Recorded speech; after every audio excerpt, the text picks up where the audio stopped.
Hi guys, it's Jeanine. Welcome back to my channel. Today's video, I want to talk about menopause. Why we gain belly fat, what are the stages of menopause, how do you even know if you're in menopause to begin with? We're going to talk about all of that and more in today's video, so stick around. If you are new here, then let me introduce myself. My name is Jeanine. I am a certified personal trainer and nutrition coach. I'm 47 years old. I am also in menopause. Now, how do I know I'm in menopause? We're going to get into that in this video. I've actually encountered even a lot of negativity, I'd say, on some of these videos that I post about menopause. And the very reason I get the negativity is why I do the videos to begin with, because I am trying to change the face of menopause. I know that they always portray the face of menopause to be somebody who's old and has gray hair, frail, not strong, not youthful looking. And I'm really here to try to change the face of menopause. Now, although you may think I don't look like someone who's in menopause, I indeed am. And I'm going to go into the reasons why I am considered to be in menopause in just a minute. But I also just want to say I like to do these videos because this YouTube, I like to be a safe space where I can chat with my girls and just be really vulnerable and talk about the things that a lot of people just feel uncomfortable talking about. So hopefully I can answer some questions of yours today about menopause, about my specific experience so far in menopause, and just begin to change the face of menopause so that you can have hope, so that you don't think that it's time to throw in the towel just because you're in the dreaded menopause. How do you even know you are in menopause? So menopause is diagnosed, I guess you can say, once you have had no period for 12 consecutive months. At that point, you would notify your doctor, and your doctor would most likely order some labs to also confirm changes in your hormone levels that coincide with the lack of your period. So then that would confirm that you are indeed in menopause. And so usually it also coincides with, unfortunately for us, a list of some non-desirable symptoms. So no period, a lab work confirming low hormone levels, and menopausal symptoms. And that, my friend, makes you in menopause. For me personally, it was during my annual exam when I was asked the date of my last period, and it had been more than 12 months.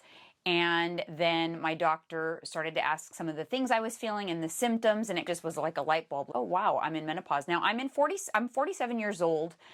I'll be 48 in January. That's not actually considered early menopause. The typical time frame for menopause is 45 to 55. So I think people, they think it's in their 50s or late 50s. And so when people hear that I'm in menopause, I don't know, they just tend to not believe it. But I don't know, guys. I haven't had a period now in almost 18 months. And I did confirm my hormone levels with labs, as well as, unfortunately, a laundry list of undesirable symptoms that I experienced. Some of those symptoms include, but not limited to, and everybody is different. I should say that everybody's menopause experience is different. So just because I had these symptoms doesn't mean you're going to have them, but I experienced mood swings, insulin resistance, and food cravings, out of control hunger, blood sugar balance issues, poor sleep, night sweats, hot flashes, and the worst for me was incontinence. I literally was walking around with a leaky bladder. It was actually horrible. And of course, weight gain. I did experience weight gain. It crept up on me. I think it started to creep up in perimenopause, which we're going to go over the stages of menopause right now. So there are actually stages of menopause that can last for quite some time. So perimenopause is actually the period of time before you enter official menopause, when your fertility starts to drop. So your hormone levels start to drop. It's usually categorized by irregular periods for quite some time. Maybe you had a regular period for years, and then it starts to get irregular or overly light or overly heavy. And then also it does indicate a marked decline in fertility. Although you could still get pregnant during perimenopause, you just ovulate, but sporadically because your periods are irregular. Perimenopause can actually last for quite some time, but a lot of times in perimenopause, the hormone levels fluctuate. So you'll feel menopausal at times in terms of those menopause symptoms, and then you'll start to feel normal again as your hormones kind of balance out. So perimenopause is when they're fluctuating. It's like your hormone levels are fluctuating as well as your period cycle. So you're not considered in actual menopause, which is the next stage, until you have had no period for 12 consecutive months. Someone can be in perimenopause for quite a few years before they actually are considered in menopause. You could have no period for 10 months and then boom, you get your period. At the 11th month, now you start over again. You're definitely in peri and not actual menopause. I feel like almost perimenopause can be a lot more frustrating for people because the symptoms come and go a lot and you never get regulated. I think the blessing that comes with actually being officially in menopause, considered menopause, and then the next stage, which is late menopause, is that you can figure out where you're at. And so that's peri. Now, menopause is actually what you are considered after you have had no periods for 12 months. So in menopause, significant decrease in reproductive hormones, your fertility ends, so you are no longer able to conceive. The final stage is it's immediately, because being in menopause, there isn't really a time. So once you're in menopause, now you're entering what's called post-menopause. So post-menopause is the stage that follows menopause and lasts for the rest of a woman's life. During this stage, menopausal symptoms may gradually subside, but some things like bone density loss can persist. So that's really important to keep in mind. During postmenopause, women are actually at increased health risks for certain conditions, like osteoporosis and heart disease. And this is due to the long-term effects of the lack or low hormone levels. So this is the cause for a lot of controversy a lot of times in my comments, is people will say, oh, you haven't really hit the bad menopause yet, or it's a lot of fear mongering around it. But I just want to put some clarity on what it means to be in menopause and post-menopause. So menopause itself is the point when a woman has not had her period for 12 consecutive months. It's a one-time event. It's not a duration of time. This is what often leads to a lot of confusion. However, the transition leading up to menopause, known as peri, that's what can be a longer period of time, as we just discussed. Menopause itself is a specific point in time, and it's officially declared after that 12 months of no period. I think people have this false thought that menopause lasts for years. Menopause is a specific point in time where you are considered in menopause, and then the period of time is then considered postmenopause, and you'll be postmenopausal for the remainder of your time on this earth. It's not defined as a duration, but encompasses the years after menopause. Postmenopausal symptoms can persist, and health-related changes may occur for decades. Typically, the more intense side effects that you feel is initially in menopause, not later down the road. So the interesting thing is I have a lot of people on here that will comment saying, oh, just wait, it gets much worse. But medically, it actually is the more of the shock value when your hormones significantly decrease, like abruptly. And then as your body gets accustomed to the lower levels, usually the symptoms subside. But you can also do things like hormone replacement therapy that will bring your levels back up, that can help prevent or eliminate a lot of those things from happening to begin with. Now, whether or not hormone replacement therapy is right for you is something on a case-by-case basis that should be discussed with your doctor as you evaluate your own health conditions, your current health, and your ability to do something like that, and if it makes sense for you in your life. So this is something that you would need to discuss with your doctor, but it is definitely something that I'm currently exploring and will be documenting my experience with on this channel. So as it stands for me, right now, I am considered post-menopause. I am in that process, and this is the time in which I am exploring doing the hormone replacement therapy to alleviate any remaining symptoms I have, to prevent further issues down the road. And like I said, this is something that should be decided on a case-by-case basis. One of the most common things that people experience with menopause is weight gain. So like, why does this happen? Why do women in menopause or perimenopause gain weight? I think it's important to understand that it's not the very act of being in menopause that suddenly deposits fat onto your body. Really, it is related to the symptoms that are caused by the change in hormones. So in effect, the symptoms of menopause lead to lifestyle changes that result in weight gain.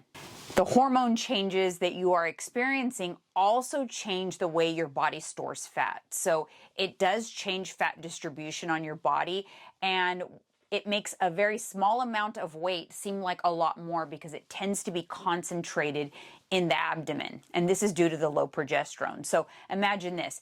If before, say in your 30s, you gained 5 pounds and it was distributed all throughout your body, a lot less noticeable. If in menopause, you gain 5 pounds and it's concentrated to the abdomen, 5 pounds concentrated to a smaller area is going to feel much more significant on your body.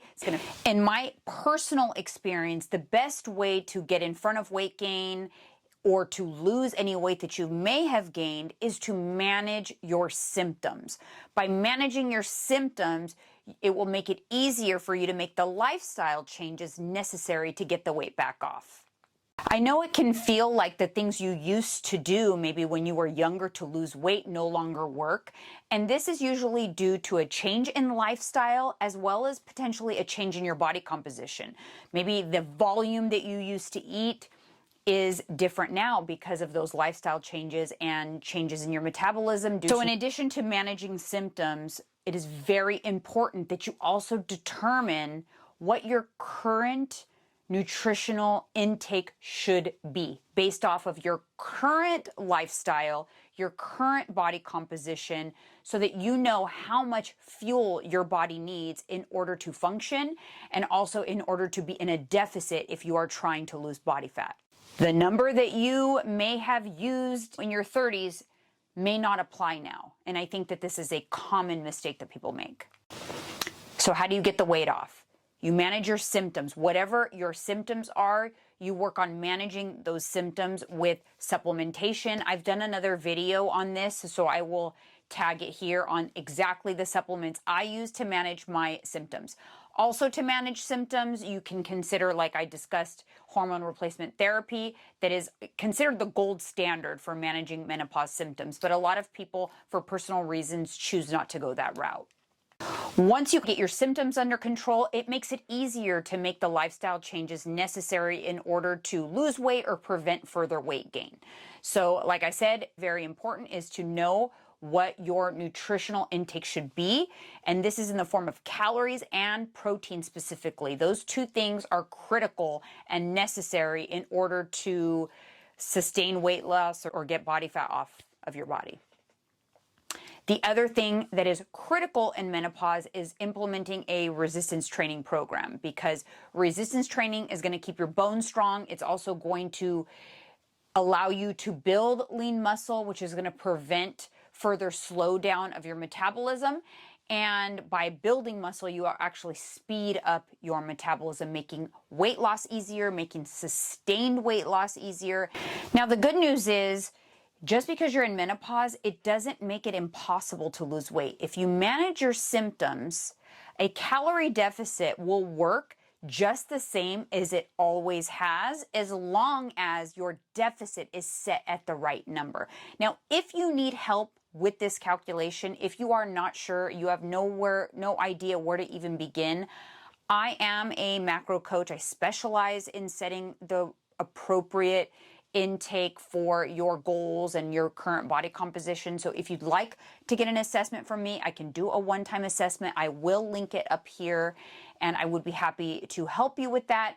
This is a step that cannot be skipped. If you do not know what your intake should be, it's going to be very difficult to get yourself to a point where you are actually losing any undesirable weight gain that you may have incurred during perimenopause and then leading into menopause. All right, you guys, thank you so much for tuning into today's video. If you are interested in getting more information about hormone replacement therapy and learning about my specific journey as I embark on hormone replacement therapy, make sure you subscribe to my channel, because I am currently in the process. I'm actually waiting for some extensive lab work that the clinic that I'm working with has ordered. And once we review that lab work, we'll determine a regimen for me. And I will be sharing all of that here on my channel. I actually am doing hormone replacement therapy as preventative and to prevent any further symptoms or further weight gain. I do feel like I have a good grasp on things right now. Like I said, I've managed my symptoms and managed to lose the weight that I gained while in peri and menopause. And so the hormone replacement therapy is just for additional optimization so that I can continue to look and feel my best as I get older. And that's why I even have this channel, is to show you that we don't have to throw in the towel. We can still be our best selves. We can still look and feel our best post-menopausal.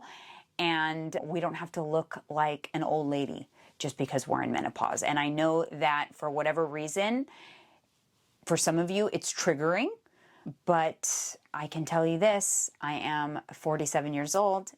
I am in menopause, and I plan on kicking menopause's butt. All right, you guys, thank you so much. I'll see you on the next video.